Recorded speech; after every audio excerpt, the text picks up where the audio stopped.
Are you about to make the biggest purchase of your life? Stop right there. Not all homes are created equal, and buying the wrong house could cost you money, sleepless nights, and endless regret. In this video, we're gonna break down the types of houses that you should never buy. Let's get into it.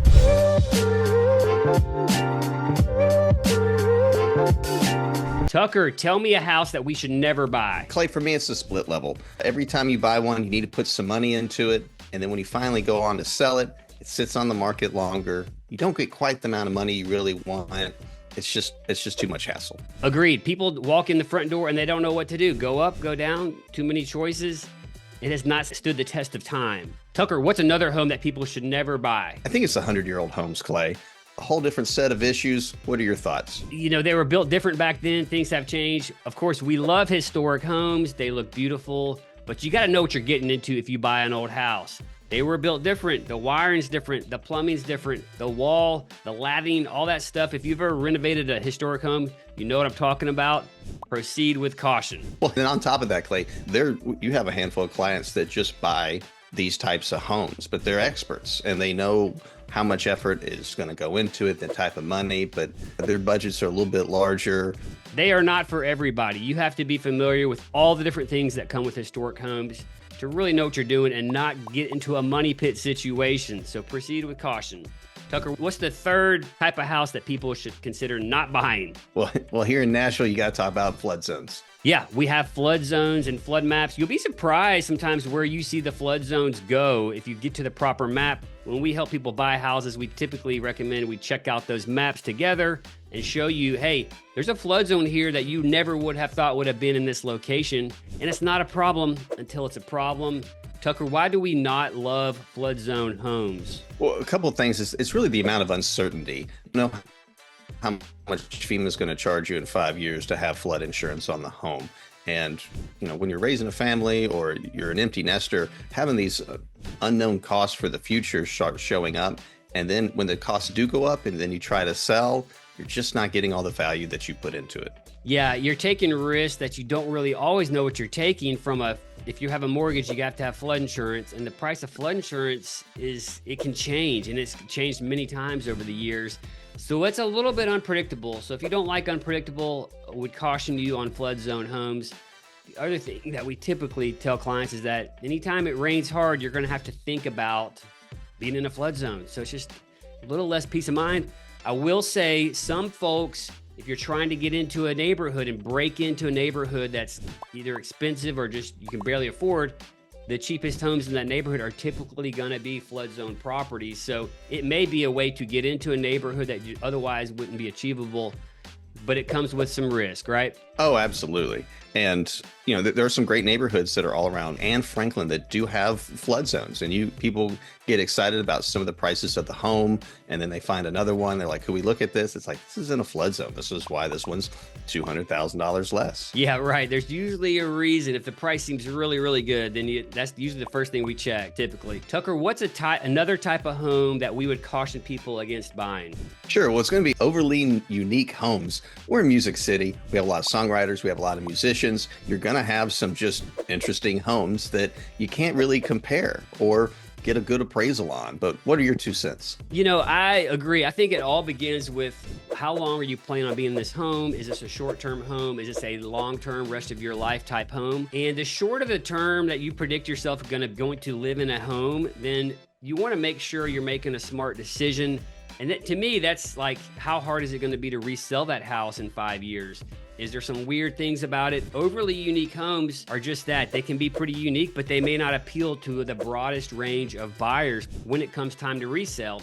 And if you're not in a great seller's market when it's time to sell and time to move, or you get relocated or whatever, those unique homes can be extremely hard to sell and less predictable, and it may cost you a lot of money in the end. So be cautious. Avoid the super unique homes for the most part. If it's not going to appeal to a lot of people, then you got to keep that in mind. Tucker, what is the next type of home that we would typically caution people against? Sure. This is probably the number one thing that I always bring up. We have clients that call and said, hey, Tucker, we love this home. It's like, hey, before we go look at it, I need you to know that you have these really industrial power lines just running through the backyard. And when we're dealing with all of our relocation people that come from the West, that they do not like power lines. here in the South, we still have them everywhere. We hadn't put them underground. You can see with our newer communities where we always keep talking about underground utilities, and they're fantastic. But it's just one of those things that if it's an eyesore, people aren't going to give you a harder time when you sell it. Yeah, it's a similar category. Like, they're going to probably be discounted, but they may also be harder to resell. Recently, Tucker had a listing over in Brentwood, and it was the first time that I was representing the seller. The buyer actually ran a electromagnetic field test because there's power lines not even on the property, not even really close to property, but there are major power lines within sight.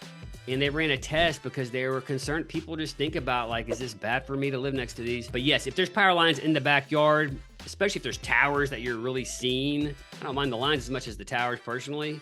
But if you're having to stare at an electric tower every day, that may get old. So again, not our favorite type of property. Again, proceed with caution. It may cost you when it's time to resell that house. Tucker, what's another category of home that people should never buy? Sure, it would really be busy streets. So when you're staring at a home, if you have that double yellow line out front, that really cuts about half your buying population when they're looking at the home. Mainly because if you do have children, or you have older children or kids that moved out, parents don't want to buy a home with double yellow line or a busy street out front. It's something to consider. Yeah, if you have young children, then you have to really worry about safety of people wandering onto a busy street.